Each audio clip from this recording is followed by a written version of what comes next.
Look at this painting by Guyana-born British artist Frank Bowling. This one by Singaporean artist Ai On, South African artist Natasha Barnes, and Indian mixed media artist Achuna Tana. These artists are not recognized as color field artists, but use color in expressive ways. As defined by Tate, the term color field painting was applied to the work of abstract painters working in the 1950s and 60s and is characterized by large areas of flat single colors. This includes New York-born artist Helen Frankenthaler, who poured diluted paint and used a soak stain technique over her canvases and linens. American artist Mark Rothko used endless floating fuzzy rectangles with layers of color applied on top of each other. Barnett Newman is best known for his paintings incorporating long vertical lines, which he called zibs. Often influenced by music, Clifford Still's work has dramatic relationships between foreground and background, light and dark. Ad Reinhardt's work began in geometric abstraction, and his later work became a cornerstone in influencing the upcoming minimalist art movement. Like Helen Frankenthaler, Russian-American Jules Olitski stained the surface of his canvases. He rejected gestural brushwork with emphasis on material, surface, and color's emotional strength. Kenneth Nolan's paintings have a signature style characterized by minimalist compositions and simplified abstract forms of shape and color, including concentric circles, chevrons, and stripes. For this task, we will experiment with some color field techniques. Color and composition will play a major part. We will use the rule of thirds compositional strategy to develop our work. I will use tempera paint, which is water-based, but you could also follow along if using acrylic. This painting is not a finished work, but is instead a learning opportunity to test and trial ideas, whilst also implementing painting techniques. This painting should take around 45 to 60 minutes to complete. Feel free to pause or rewind as you follow along. Let's get started. Abstract painting techniques and skills.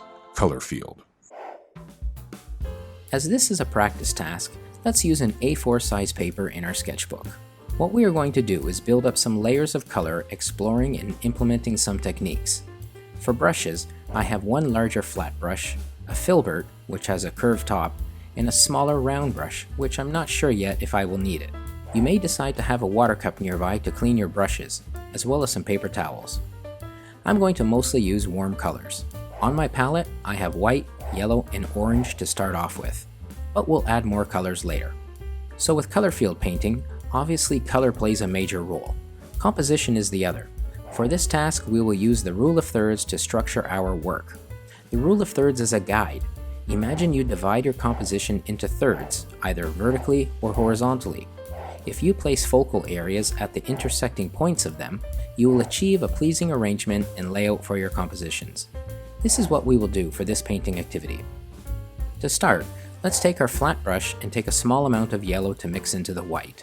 When mixing with white, take small amounts of the other color to start off with. Cover your entire page with this color. Don't worry about being very neat, as we are just establishing a background color. Go right to the edge of the paper. If you run out of paint, simply mix more. It doesn't have to be 100% accurate. Rinse your brush afterwards. Blow it dry if needed. Next, take some water and lightly place it over areas of your work. We will try and mimic staining like Helen Frankenthaler, but on a smaller scale.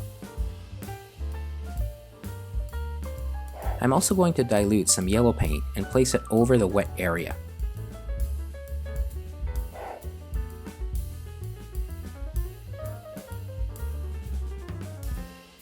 I'm going to take a small amount of orange and lightly tap into the wet area on the left.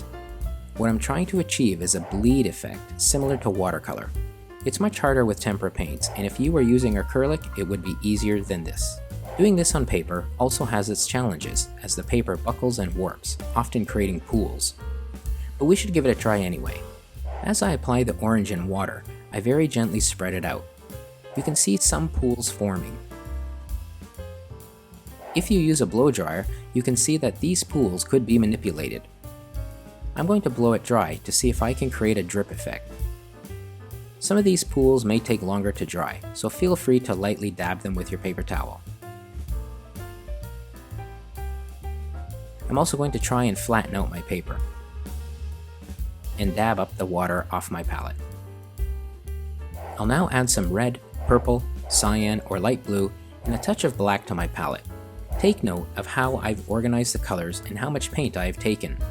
My colors are organized off to the sides, allowing me space to mix colors on my palette should I decide to do so. Similar to the style of Clifford Still, take your pure yellow and apply it to the background. Feel free to leave some of the previous under areas exposed.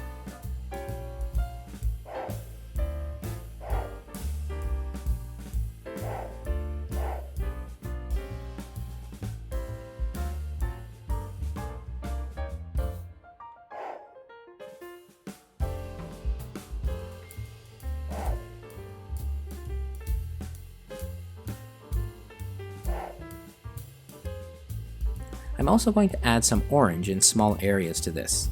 I'll then blend it in with the yellow. I do this just to create some variety in the color. Do this stage to your liking. Mine is very subtle.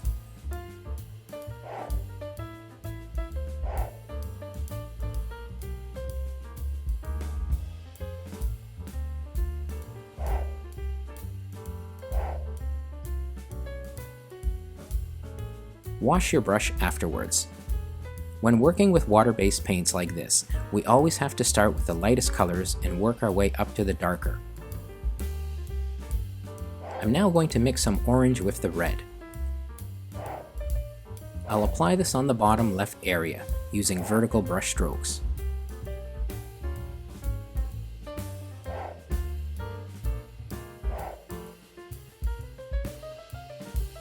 Blow it dry and apply a second coat. I'll also then use pure red and apply it to a thin area off to the side. I'll blow it dry afterwards.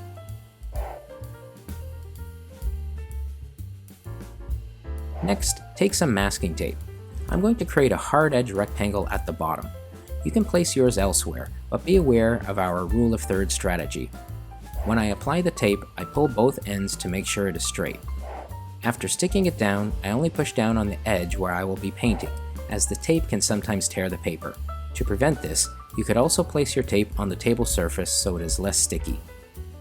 I'm going to mix some purple in the red and paint in this area. Paint away from the tape's edge and not towards it. This will help ensure it doesn't bleed underneath. You may need to apply multiple coats after blowing it dry. To peel the tape, slowly pull it away on a 45-degree angle. If it begins to tear, stop and try from the other end. It's important to remove this tape as soon as you are finished with it. Wash your brush afterwards. Now let's try masking another way. I'm going to cut my tape thinner. You are welcome to use the normal width if time is an issue. I'll place it on the top left area.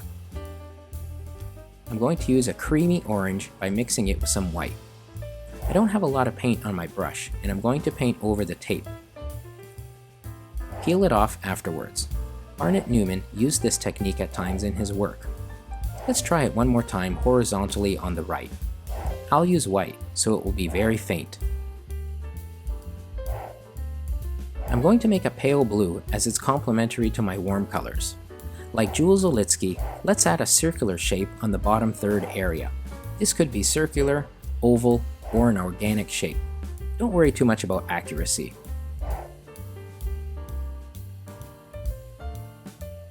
Blow it dry and apply additional coats as necessary. Try to make your edges crisp. Like Kenneth Noland, let's add a concentric circle inside with a darker hue by mixing purple with the cyan blue. Blow it dry and apply additional coats as necessary. Wash your brush afterwards. I'm going to take some red and paint a smaller overlapping circle. Let's see how the paint sits on top of the blue and yellow. So there's some transparency, which I like.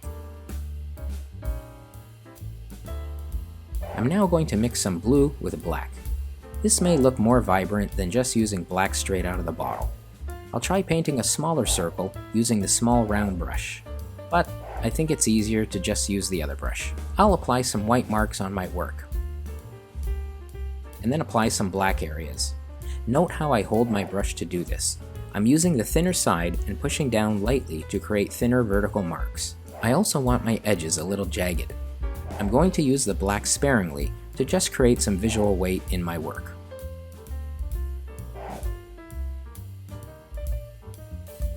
So our painting is finished. Is it a masterpiece? Well, not really, but I did like experimenting with the different techniques.